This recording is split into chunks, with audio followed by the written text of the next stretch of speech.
louvado e engrandecido no nosso meio.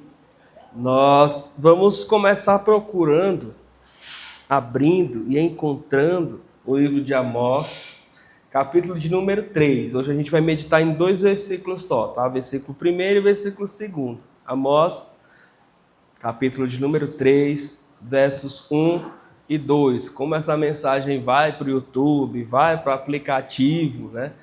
Para ir bonitinho, o versículo é esses, e o tema é liberdade, amor e santidade. Liberdade, amor e santidade. Não tem nada a ver com os lemas da Revolução Francesa, né? Que seria liberdade, igualdade e fraternidade. No nosso caso aqui é liberdade, amor e santidade. Amós, capítulo de número 3, versos 1 e 2. Os irmãos encontraram? Amém? Vou esperar mais um pouquinho.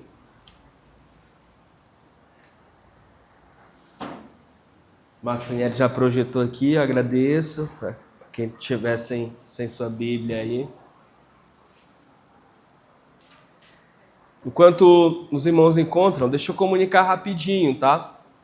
No próximo domingo pela manhã, nós teremos o culto que é um culto administrativo extraordinário para admissão ou para a profissão de fé dos candidatos ao batismo, tá? Então, no domingo pela manhã, a gente vai ter o momento da abertura. Até falei com a irmã Carola, pastor, eu nunca dirigi um culto assim. Eu digo, irmã, é normal. Aí você me passa a palavra na hora da pregação, e na hora da pregação, então, a gente faz ali um momento de profissão de fé dos candidatos, onde a gente os separa do meio dos membros, traz aqui para frente, eles vão ficar aqui disponíveis para responder as perguntas que a igreja tem acerca da sua fé, acerca daquilo que eles estudaram, creem, e assim viverão enquanto membros dessa igreja, se assim aprovados. Então, no domingo, não falte. Pela manhã é um momento especial para a gente poder fazer isso. Sendo aprovados, a gente marca para o próximo domingo o batismo dos mesmos, tá? E antes disso, no sábado, a partir das 2 horas, a gente tem um mutirão de limpeza da chácara, lá onde nós vamos realizar o nosso retiro, tá? Então, estamos aí precisando de mãos de obra masculina, feminina, juvenil, né, de todas as idades, toda a faixa etária. Só não quero você fazendo aquilo que o seu médico diz para você não fazer, tá? Então, não vamos quebrar aí as recomendações médicas. Mas, no mais, está todo mundo convidado para se dirigir ali para a chácara a partir das 2 horas e a gente poder fazer a limpeza da mesma, já preparando-a para o retiro. Eu acho que deu tempo. Amós, capítulo de número 3. Ainda não, Noemi? É já que chega. Versículo 1 e 2. Qual a chácara? Chácara do irmão Oswaldo. 6 quilômetros do centro da cidade. Amós 3, 1 e 2. Ouçam esta palavra que o Senhor falou contra vocês, ó israelitas, contra toda essa família que tirei do Egito. Escolhi apenas vocês de todas as famílias da terra, e por isso eu os castigarei por todas as suas maldades. Amém? Senhor nosso Deus e Pai, nós agradecemos ao Senhor pelo Teu cuidado, nós agradecemos, ó Deus, por esse início de noite na Tua presença, onde a Tua igreja, ó Deus, pode estar aqui para interceder, para orar uns pelos outros, uns com os outros, mas também, ó Deus, para poder ler a Tua palavra e falar contigo agora com um pedido, ó Deus. Fale conosco, traga ao nosso coração, ó Deus, aquilo que o Senhor desejou nos ensinar, nos comunicar nesta hora. E essa é a nossa oração no nome de Jesus. Amém. Nós podemos dividir, irmãos, esses 2 versículos em 3 partes, que são exatamente o tema dessa mensagem: liberdade, amor e santidade. Eu preciso lembrar rapidamente que o profeta Amós é alguém separado por Deus do meio do povo de Israel para chegar diante do rei de Israel, pregar contra as nações circunvizinhas, pregar contra a nação de Judá e também pregar contra a própria nação de Israel. Por conta do quê? Dos seus muitos pecados. Nós vimos no capítulo 2, algumas quartas-feiras para trás, que, dentre outras coisas, a nação de Israel estava prevaricando contra o Senhor, desobedecendo a Deus, estava fazendo com que os seus irmãos fossem explorados, estava agindo com orgulho para com os mais fracos e estava se desviando para adorar outros deuses. Então são todos esses os pecados, as acusações que o Senhor levantou contra essa nação. E agora o Senhor vai revisitar o passado dessa nação por meio de Amós. Percebam que Amós, quando diz, olha, assim diz o Senhor, ele vai lembrar de algo no final do capítulo, do versículo 1. Ele vai dizer, lembrem que eu vos libertei ou vos tirei da terra do Egito. Para os irmãos terem uma ideia do espaço temporal entre esses que estão ouvindo a palavra de Amós e aqueles que foram tirados lá da terra do Egito, libertados por Moisés, há um espaço aí de quase 700 anos. Muito tempo passou, muitas gerações passaram, muitas pessoas se casaram, tiveram filhos, morreram, e nasceram seus netos, bisnetos, e a geração foi se renovando. E essa geração completamente nova parece que havia se esquecido daqueles que o tinham chamado para liberdade.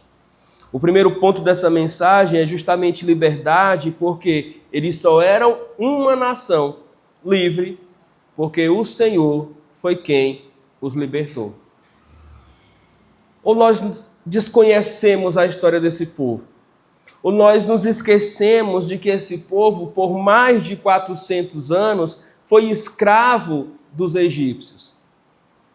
Ou quando você visita toda a civilização egípcia, você não pode pegar ali, quem sabe, meandros ou rastros daquilo que foi trabalho escravo da mão dos israelitas. Ou aquela nação não enriqueceu à custa dos tijolos que os israelitas faziam nas olarias, do trabalho forçado que eles tinham, da falta de iniciativa deles de poderem ir para a guerra e apenas explorarem aquelas pessoas que lá estavam. Irmãos, os israelitas só se transformaram numa nação porque foi da vontade do Senhor que eles se transformassem. Porque o próprio Senhor, quando fala a Moisés, diz, Moisés, eu ouvi o clamor do povo e eu agora é quem vou responder ao clamor desse povo. Eu estou te escolhendo como alguém que vai ser o libertador humano, mas sou eu, o Senhor, quem estou fazendo isso. E o Senhor literalmente chama para a arena, para o duelo face a face, todos os deuses egípcios, por meio das 10 pragas, e vence um por um, todos eles. E ao final vence o próprio faraó e todo o seu temido exército. E diz, agora sim, vocês não precisam mais pertencer a essa nação, trabalhar para essa nação, ser escravizado para essa nação. Agora vocês que são um amontoado de escravos livres, serão a minha própria nação. Isso porque o Senhor escolheu libertá-los. O Senhor escolheu trazê-los à liberdade. Deixe marcado, para não perder, o livro de Amós, e vamos rapidamente ver no livro de Êxodo o Senhor falando isso. Êxodo 19, versículos 4, 5 e 6. É uma fala do Senhor para Moisés, e o Senhor dizendo qual era o seu propósito para a nação ao libertá-los. Êxodo, capítulo de número 19, versículos 4, 5 e 6. Na minha versão diz assim, tendes visto o que fiz aos egípcios, e como vos levei sobre asas de águia, e vos acheguei a mim.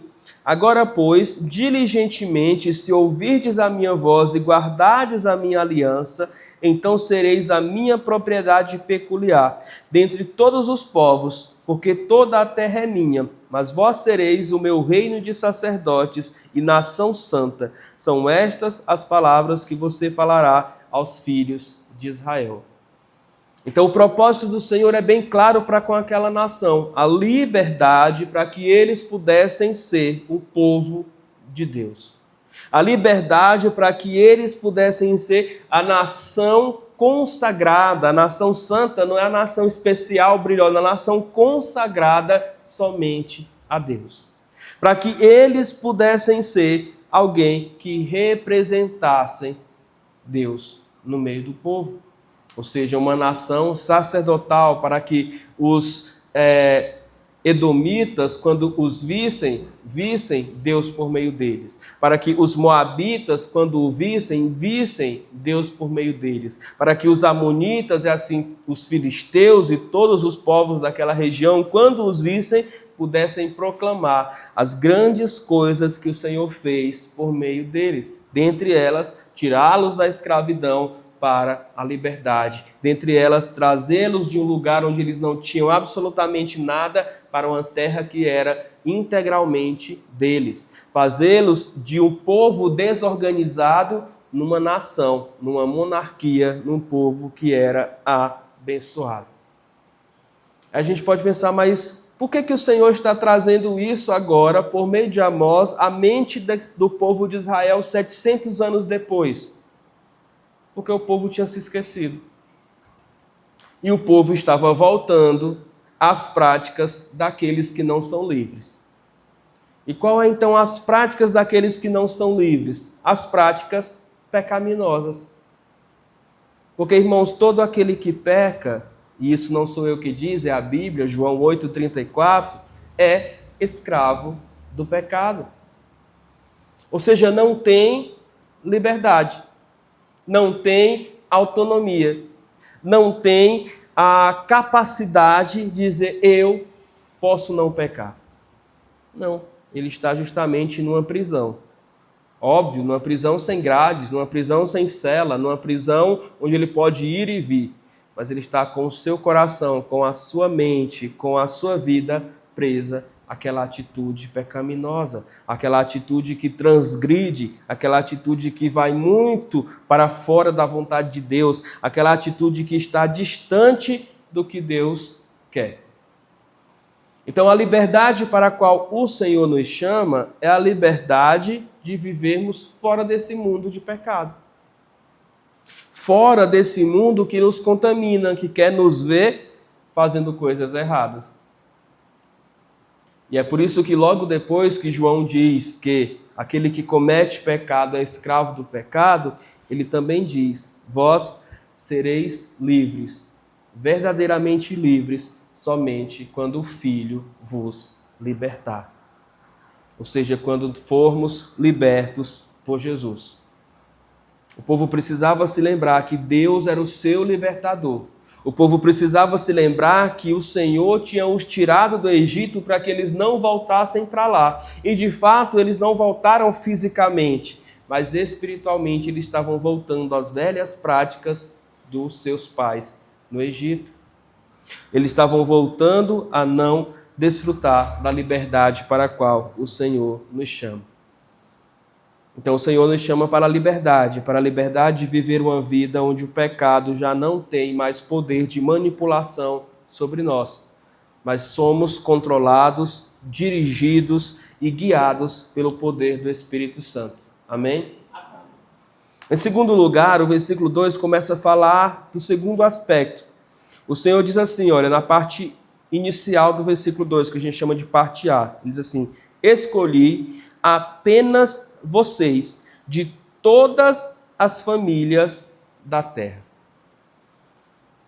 Primeira atitude do Senhor foi libertá-los. Segunda atitude do Senhor aqui, que Amós lembra a eles, foi que eles foram escolhidos. Foram escolhidos por Deus. É interessante que essa expressão aqui, escolhi, em algumas versões, ela é traduzida por conheci. Conheci ou me dei a conhecer somente a vocês. E esse conhecer é a mesma palavra hebraica do conhecer que Gênesis usa. Como é o conhecer que Gênesis usa? Gênesis, quando ele vai dizer que que Adão e Eva tiveram um outro filho depois da morte de Abel, ele vai dizer assim: e Adão conheceu a sua esposa e ele ficou grávida e teve um filho, a qual chamou de Sete. Então é um conhecimento íntimo, de conhecimento relacional, de conhecimento de estabelecer um com o outro uma relação de intimidade. Quando o Senhor está dizendo que escolheu apenas Israel, ele está dizendo: eu amei apenas vocês. Dentre todas as famílias da terra, dentre todos os outros e demais povos da terra. E é incrível porque esse amor, irmãos, ele é movido pela liberdade. Esse amor, ele é livre. Porque Israel não tinha nada para comprar o amor do Senhor. Israel não tinha nada para oferecer para que dissesse assim: olha, Senhor, o Senhor vai nos amar por isso. Não. Eles não eram o maior povo, eles não eram o povo mais organizado, eles não eram o povo mais alto porque tinham os gigantes filisteus, eles não eram os mais fortes, eles não eram absolutamente nada, inexpressivos enquanto povo, enquanto nação. E por isso que esse amor é genuinamente da parte de Deus, esse amor é soberano e esse amor é livre, porque o Senhor é quem decidiu amar. O Senhor foi quem escolheu olhar para esse povo com um olhar de amor e dizer: olha, dentre todos os demais povos, eu amei vocês. Eu cuidei de vocês, eu me dei a conhecer para vocês. É por isso que em determinado momento, numa discussão, Jesus vai dizer assim: olha, a salvação vem dos judeus. Quando ele está falando com a mulher samaritana. E nesse sentido, o Senhor declara para o seu povo: eu escolhi-los dentre todas as nações. Deus escolheu esse povo para ser amado. Deus escolheu esse povo para ser o objeto do seu amor. E a gente tem visto isso ao longo dos dias. Nós, por exemplo, vimos no domingo passado sobre amor e perdão e vimos como Deus nos ama. E aqui a gente está vendo de novo a manifestação desse amor de Deus, mas eu queria olhar pelo ângulo não daquele que ama, ou seja, do Deus que ama o povo, mas do povo que é amado por Deus. E eu queria perguntar para vocês: quando nós somos objetos do amor de alguém, alvo do amor de alguém, é a melhor palavra, nós precisamos ter responsabilidades. Nós devemos ter compromisso. Nós devemos zelar por esse amor. Porque quando alguém nos ama, e nos ama muito, a gente acaba constrangido por tanto amor. No sentido não de obrigado, mas no sentido de sentir-se bem com aquele amor. E, portanto, a gente não quer perder esse amor. A gente não quer que esse amor esfrie, a gente não quer que esse amor acabe, a gente quer alimentar esse amor. E essa era justamente a contrapartida, a responsabilidade. É interessante que Deus, quando estabelece essa relação de amor com o seu povo, ele a estabelece por meio de um simbolismo, que é o casamento, e ele inclusive estabelece as regras desse casamento, que ele vai dar ali por meio de Moisés ao povo, lá na original, que são os 10 mandamentos. Ele vai dizer: olha, vocês devem se privar disso, não fazer isso, não fazer aquilo, evitar isso, se desviar desse mau caminho, seguir essas regras. Mas o povo, desde o princípio, dá indícios de que o seu coração não estava integralmente naquela relação. Por quê? Porque bastou Moisés subir para falar com Deus e se ausentar por um período de tempo que eles consideraram suficientemente grande para se sentir só. Eles disseram: nem Moisés, nem Deus, não tem mais ninguém aqui amando a gente.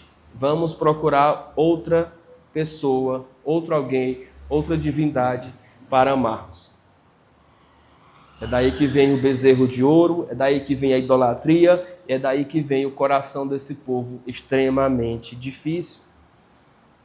Voltando a amar os deuses do Egito, voltando a desprezar a liberdade, a desprezar o amor, para poder manifestar aquilo que estava nos seus corações. É por isso que em determinado momento, o Senhor, por meio de um outro profeta, e não Amós, no caso o profeta Ezequiel, vai dizer: olha, chegará o dia em que por meio do meu escolhido, eu tirarei de vocês esse coração duro e de pedra, e colocarei um coração de carne, que me ame, que guarde os meus mandamentos e que me obedeça. E essa transformação, essa cirurgia só é feita pelo doutor Jesus Cristo, por meio do Espírito Santo. Porque enquanto a gente não confessa Cristo como Salvador da nossa vida e dá liberdade para que o Espírito Santo trabalhe nela, nós vamos continuar divididos. Nós vamos continuar sendo alvo do amor de Deus, mas não respondendo a esse amor à altura. Mas não amando a Deus de volta como se deve. Mas não vivendo a vontade de Deus como Ele imagina. Porque Deus, Ele não faz as coisas por acaso, irmãos. Ele não faz as coisas simplesmente por fazer. Olha como é bonito a poesia desse texto. Embora ele não seja um texto poético, seja um texto profético. Ele vai dizer assim, ouça a palavra que o Senhor falou contra vocês. Uma palavra que ele está falando contra o povo. Eu peguei vocês, israelitas, e escolhi dentre todas as famílias da terra.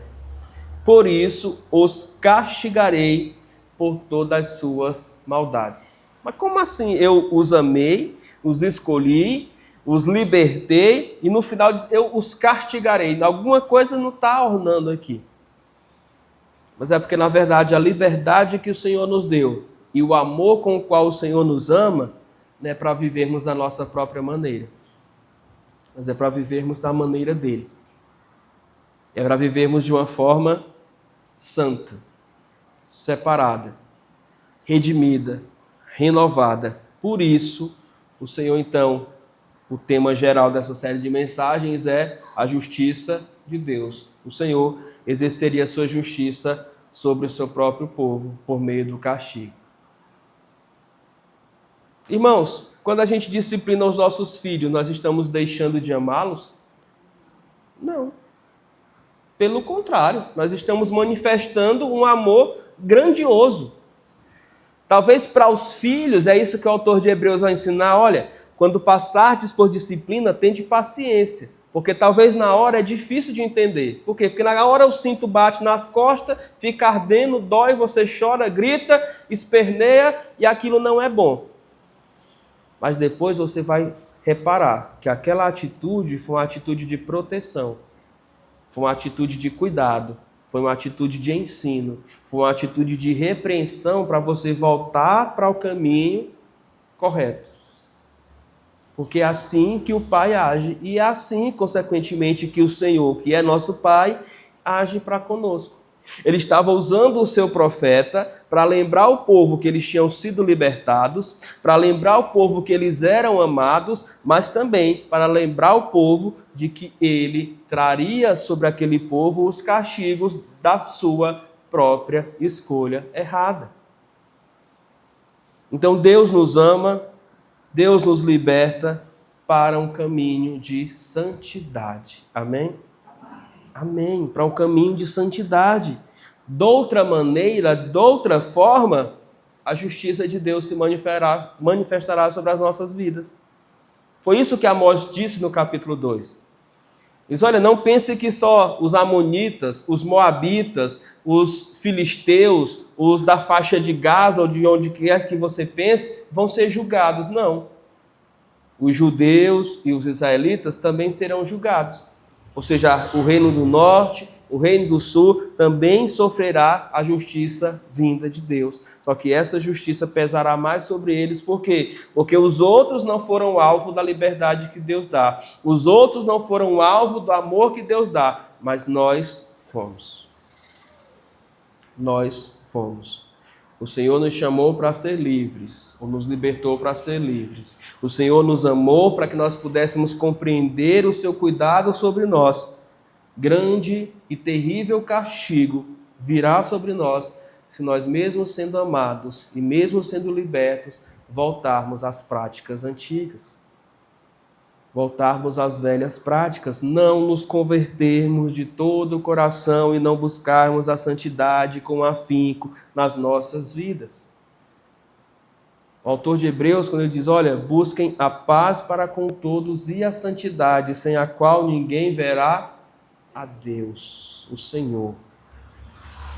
Irmãos, imagine uma vida inteira sendo alvo do amor de Deus, do cuidado de Deus, do livramento de Deus, da liberdade que só o Senhor pode dar. e levar isso como se fosse uma brincadeira, como se fosse uma obrigação do Senhor e não ser ou não buscar a santidade da maneira que se deve. Para no final da sua vida você perceber que nada daquilo valeu a pena. Que nada daquilo fez sentido, ou que nada daquilo de fato foi especial. Esses primeiros ouvintes, ou seja, os ouvintes originais de Amós, não corrigiram suas práticas. O que aconteceram?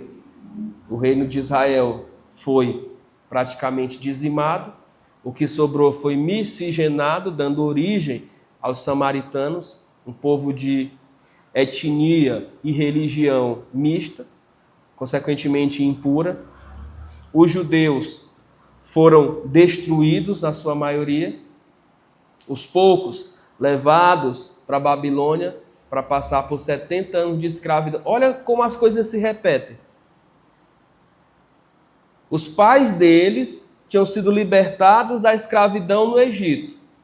E agora os seus descendentes diretos foram por Deus submetidos a uma nova escravidão, porque não aprenderam com os erros dos pais. Fizeram as mesmas coisas e se desviaram do caminho de Deus. Mas o Senhor ama, o Senhor liberta, e depois de 70 anos o Senhor os faz retornar para reconstruir. O Senhor os faz receber o Salvador. Mas o capítulo 1 de João também é muito triste a respeito deles, porque diz assim: ele veio para o que eram seus, e os seus o rejeitaram. Sabe, às vezes eu fico assim, pensando, porque muitos cristãos acreditam do fundo do coração que os judeus vivos, os judeus, a nação de Israel, ama Jesus. Não ama, irmãos. Os judeus não são cristãos. Os judeus odeiam a Jesus Cristo. O que é que Paulo, um judeu, vai dizer? Vai dizer que para o judeu, a salvação por meio da morte na cruz é um escândalo, é algo abominável, é algo inaceitável. Ah, pastor, então o senhor não crê que ninguém de Israel vai ser salvo? Eu creio que aqueles que derem ouvidos ao Evangelho serão salvos, mas ninguém é salvo só por ser judeu. Ninguém é salvo por ser descendente de Abraão única e exclusivamente, porque a verdadeira descendência é aquela que vem do Messias, com que faz com que nós sejamos filhos da fé, ou pela fé de Abraão. Então, assim, a gente precisa olhar que não são determinados lugares que a gente está, situações que a gente ocupa, ou posições que a gente pertence que vão trazer sobre nós salvação. Não. É a fé única e exclusivamente em Jesus. No Senhor Jesus Cristo. Nós somos salvos pela fé, mediante a graça, e isso não vem de vós, é um dom da parte de Deus. Efésios, capítulo de número 2, versículo de número 8. Então a salvação é pela fé, e a gente precisa compreender isso, porque se judeus não compreenderam, os israelitas não compreenderam, muita gente ainda na terra de Jerusalém hoje não compreende, mas graças a Deus, aprove ao Senhor que esse evangelho pudesse chegar aos nossos corações, e os nossos corações fossem iluminados pelo Espírito Santo e nós pudéssemos crer nesse Jesus que salva, nesse Jesus que transforma, nesse Jesus que liberta, nesse Jesus que ama, nesse Jesus que deseja que nós sejamos santos, assim como seu Filho e como Ele são. Porque se fazendo assim, se permitindo ser assim, que a gente será como Ele, e que a gente o verá face a face, e que a gente viverá com Ele para todo sempre. Esse sermão é sobre liberdade, amor e santidade. 3 princípios fundamentais para a nossa vida, que só são possíveis a partir da ação de Deus. Porque Deus nos liberta, porque Deus nos ama, e é Ele quem nos santifica. Amém? Amém. Vamos ter um tempo de oração, fechar os nossos olhos e assim podermos, diante do Senhor, pedirmos que Ele continue exercendo e completando essa obra que um dia Ele começou nos nossos corações. Todos nós, no ato da nossa conversão, fomos iniciados nesse novo jeito de caminhar, nessa nova maneira de viver. E o Paulo diz que aquele que começou a boa obra há de completar. Vamos orar para que o Senhor complete, para que não falte recursos, para que não falte material, para que a matéria-prima que somos nós estejamos disponíveis, para que o Espírito Santo, a cada dia na nossa mente, a cada dia no nosso coração, renove, transforme por meio da liberdade, por meio do amor, por meio da santidade que só Deus pode dar. Oremos. Senhor nosso Deus e Pai, nós vemos, ó Deus, por meio da Tua palavra, o quanto o Senhor ama o Teu povo, o quanto o Senhor ama a cada um de nós, pois Sua atitude, ó Deus, é de ver-nos preso, aprisionado, escravos, ó Deus, do nosso próprio eu, do nosso próprio pecado, simbolizado aqui na narrativa bíblica pelo Egito, que nos prende, que nos escraviza, que nos explora. Mas o Senhor nos liberta. O Senhor move literalmente céus e terra, pois é dos céus para a terra que desce Jesus Cristo, para ser o nosso libertador, para ser aquele que manifesta o teu amor para conosco, para que nós, ó Deus, venhamos te amar de volta. É o que a tua palavra diz. Nós o amamos porque o Senhor nos amou primeiro. E ensina-nos, ó Deus, a refletir esse amor por forma da santidade. Porque o Senhor também diz, aquele que me ama, obedeça aos meus mandamentos. Que não vejamos os teus mandamentos como pesados demais, difíceis demais, inalcançáveis demais. Não. Mas que, ó Deus, dia a dia lutemos contra a nossa própria vontade, contra a nossa própria carne, auxiliados por Teu Santo Espírito que habita em nós, para que, ó Deus, sejamos mais parecidos contigo, mais semelhantes a Jesus e dispostos, ó Deus, a, se possível e se preciso for, abdicar de muitas coisas para sermos santos como santo, santo, santo o Senhor é. Ajuda-nos, ó Deus, nessa tarefa de compreender a Tua palavra que fala para o povo daquela época, mas que fala para os nossos dias. Ajuda-nos, ó Deus, a desfrutar da liberdade para a qual o Senhor nos chama, ó Deus, com responsabilidade. Sabendo que não é uma libertinagem, não é, ó Deus, um poder fazer tudo o que eu quero, o que eu penso, o que eu imagino, mas é um confiar no Senhor, para poder não pecar, para poder me desviar do pecado, para fugir das artimanhas que Satanás dia após dia tenta pôr sobre as nossas vidas. Ajuda-nos, ó Deus, ajuda o Teu povo, cada um de nós que ora. Abençoe aqueles que nos visitam essa noite, Deus, que possam compreender que esse chamado é também para as suas vidas. E que não há nada de mais especial na vida do ser humano do que viver para a Tua glória, do que viver para que o Senhor receba todo louvor, toda honra e toda glória, do que ser um instrumento, ó Deus, nas Tuas mãos. Abençoa, ó Deus, o retorno para os nossos lares. Nós sabemos o quanto tem sido necessária essa oração de cuidado, de proteção. Pois, ó Deus, ao pisarmos os pés, ó Deus, para fora ali daquela porta, ó Deus, estamos sujeitos a tudo. Estamos sujeitos, ó Deus, a inúmeras coisas, mas também estamos guardados pela Tua boa mão. E é por conta desse, ó Deus, cuidado, dessa proteção que nós Te louvamos e Te adoramos. Muito obrigado, Jesus. Que o Senhor nos abençoe, que o Senhor conduza as nossas vidas. É o que oramos, é o que pedimos e também de já Te agradecemos. Em nome de Jesus. Amém. Amém. Vamos orar silenciosamente depois e assim também nos despedirmos em paz uns dos outros.